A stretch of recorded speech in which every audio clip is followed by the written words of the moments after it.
on this? Because when the gentleman said it, you could feel the oxygen almost get sucked out of the room. So there was a gentleman there, and I don't remember who it was exactly, but it was a roundtable discussion, a panel conversation, 4 or 5 just incredible people from the business. And at one point he's like, you know what?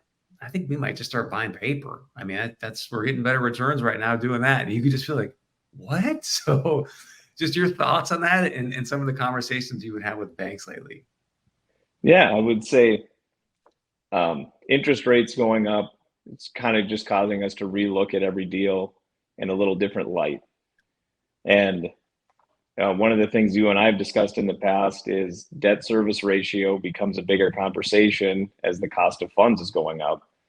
So we might look at a project and secure a deal where we have a 25% down payment and interest rates take a 200 basis point hike over the time before we sign a term sheet and initiate the financing.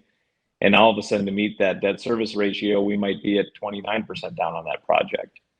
So it's really causing us to relook at how we're going to work on some of these deals.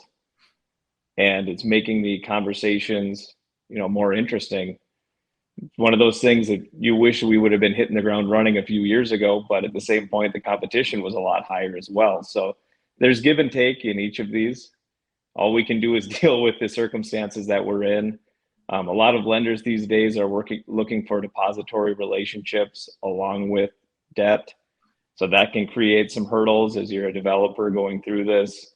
If you hit capacity at a bank and now look to make a new relationship, sometimes they want 10 to 20% of the total loan sitting in deposits at their bank to be able to make that loan.